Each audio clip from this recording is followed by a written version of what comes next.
రాష్ట్రంలోనే అతి ముఖ్యమైనటువంటి క్రీడా ప్రాంగణంగా ఉన్నటువంటి గుంటూరు నగరంలో బ్రహ్మానంద రెడ్డి స్టేడియం దాదాపు 18 ఎకరాలతో చాలా అంతర్జాతీయ క్రీడాకారుల్ని తయారు చేసినటువంటి క్రీడా ప్రాంగణం బీఆర్ స్టేడియం. దీన్ని అభివృద్ధి చేయాలనే ఆలోచనతో కూటమి ప్రభుత్వం ఏర్పడ్డ తర్వాత అనేక రకాలుగా క్రీడా ప్రాంగణాన్ని స్టేడియాన్ని అభివృద్ధి చేయడానికి కేంద్ర ప్రభుత్వం యొక్క నిధులు ఖేలో ఇండియా ద్వారా కానీ అలాగే సిఎస్ఆర్ నిధుల ద్వారా కానీ స్పోర్ట్స్ అథారిటీ ఆఫ్ ఆంధ్రప్రదేశ్ ద్వారా కానీ దీన్ని సమీకృతంగా ఒక డిపిఆర్ని రెడీ చేయడం జరిగింది. ఈరోజు పెండింగ్లో ఉన్నటువంటి ఒకటి కాంప్లెక్స్, దీంట్లో ఉన్నటువంటి కాంప్లెక్స్ని అసంపూర్తిగా వదిలేసినటువంటి పరిస్థితులు ఉన్నాయి.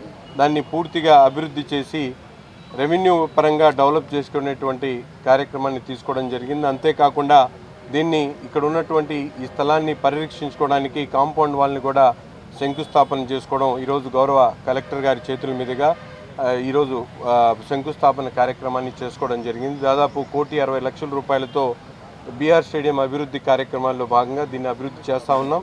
రాబోయేటువంటి రోజుల్లో ఖేలో ఇండియా ద్వారా కానీ అలాగే శాప్ అథారిటీ ఆఫ్ ఆంధ్రప్రదేశ్ ద్వారా పెద్ద ఎత్తున నిధుల్ని కేంద్ర మంత్రివర్యులు పెమ్మసాని చంద్రశేఖర్ గారు అలాగే మేమందరం కూడా దీన్ని కృషి చేసి రాబోయేటువంటి రోజుల్లో ఒక అంతర్జాతీయ స్థాయి స్టేడియంగా రూపుదిద్దుకునేటువంటి విధంగా దీన్ని డిపిఆర్ కూడా రెడీ చేసుకోవడం జరిగింది.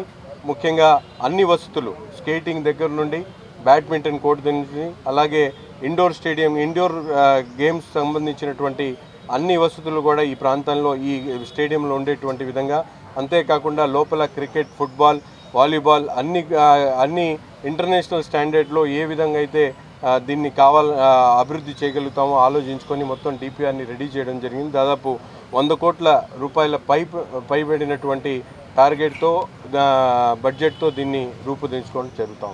పరిస్థితులు చాలా భిన్నంగా ఉన్నాయి. దీన్ని అంచెలంచెలుగా అభివృద్ధి చేయాలంత ఆలోచనతో 3 నెలల క్రితం ఇంటర్నల్ డ్రైన్ని ఏర్పాటు చేయడం జరిగింది. అంతేకాకుండా ఇండోర్ స్టేడియంలో అవసరమైనటువంటి మరమ్మతులు కూడా చేయించడం జరిగింది. దాంతోపాటు జిమ్నాస్టిక్స్ కోర్టులో ఒక 42 లక్షల రూపాయలతో అది కూడా ఈ 8 నెలల కాలంలోని ఈ 3 కార్యక్రమాలు కూడా చేయడం జరిగింది. అంతేకాకుండా ఇప్పుడే కలెక్టర్ గారి దృష్టికి తీసుకొని వెళ్ళి అవసరమైనటువంటి ఏదైతే ట్రాక్ ఉందో ట్రాక్ మీద అవసరమైనటువంటి లేయర్ని ఏర్పాటు చేసేటువంటి కార్యక్రమంతో పాటు ముందుగా కల్వర్ట్ కానీ గేట్ కానీ మినిమం రిక్వైర్మెంట్స్ ఏమున్నాయో లైట్లు ఇవన్నీ కూడా షార్ట్ టైంలో అంటే ఒక 10-15 రోజుల్లో దీని మీద బడ్జెట్ని ఎస్టిమేట్స్ని రెడీ చేయించి టెండర్లు పిలిచి వెంటనే ఈ కార్యక్రమాలు కూడా చేస్తామని చెప్పి నగర ప్రజలకు తెలియజేస్తాము. అదే 15 రోజులు ఏది దాని మీద డిపిఆర్ ప్రాసెస్లో ఉంది. దాని తర్వాత 2-3 మంత్స్ మ్యాక్సిమం 2 to 3 months. తర్వాత ఇక్కడ సెక్యూరిటీ లోపం ఉంది సార్. మీరు వచ్చే ముందుగా కూడా గంజాయి తాగుతూ ఉన్నారు ఇక్కడ.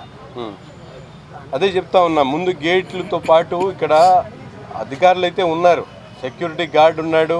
ఎందుకంటే అక్కడ సింగిల్గా ఒక పర్సన్ ఉండి సేఫ్ గార్డ్ చేయడం అంటే కష్టం. ఎందుకంటే వచ్చేటువంటి వాళ్ళు కూడా తిరగబడేటువంటి ప్రమాదం ఉంది. 1-2 సార్లు అటువంటి సందర్భాలు జరిగినాయి. కాబట్టి పక్కనే పోలీస్ స్టేషన్ ఉన్న ఇంత పెద్ద సువిశాలమైనటువంటి స్థలంలో సెక్యూరిటీతో పాటు గేట్స్ అన్నీ కూడా అందుకనే ఈ కాంపౌండ్ వాళ్ళు కూడా నిర్మించడం జరుగుతూ ఉంది. ప్రత్యేకంగా సీసీటీవీ కెమెరాలు కూడా రాబోయేటువంటి రోజుల్లో ఏర్పాటు చేసి ఇక్కడ ఎక్కడ కూడా కేవలం స్పోర్ట్స్కి సంబంధించినటువంటి యాక్టివిటీ జరిగేటువంటి విధంగా అభివృద్ధి చేస్తాం.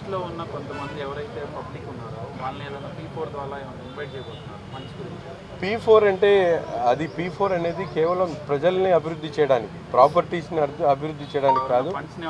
అదే సిఎస్ఆర్ నిధుల ద్వారా చాలామంది ఇప్పుడు ఎందుకంటే మేము చూస్తూ ఉన్నాం బీసీఎస్సీఐ మంగళగిరిలో ఏ విధంగా అయితే స్టేడియాన్ని పూర్తిగా అభివృద్ధి చేసిందో స్పోర్ట్స్ సంబంధించినటువంటి ఎన్జిఓస్ కానీ ఆర్గనైజేషన్స్ చాలా ఉన్నాయి, వాటి కూడా ముందుకు వస్తాయి. వాటి ద్వారా కూడా అవసరమైనటువంటి ఈవెంట్స్లో వాళ్ళ కాంట్రిబ్యూషన్ ఉంటుంది.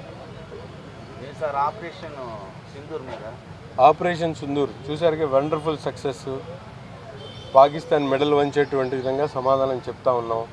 రాబోయేటువంటి రోజుల్లో భారతదేశం వైపు ఎటువంటి శత్రుకన్ను కూడా పడకుండా కాపాడుకునేటువంటి శక్తి సామర్థ్యాలు భారతదేశ పౌరులకు అలాగే ఆర్మీకి ఉందని మనస్ఫూర్తిగా తెలియజేస్తాం. జై హింద్, జై భారత్, జై భారత్.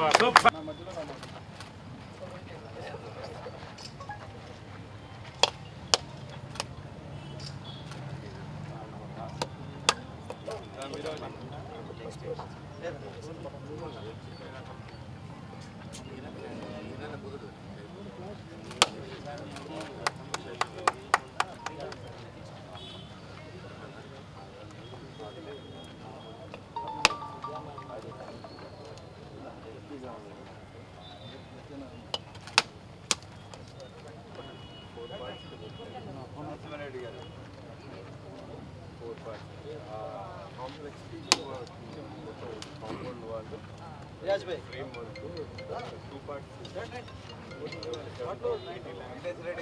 కాంపౌండ్ వాళ్ళు 80 lakhs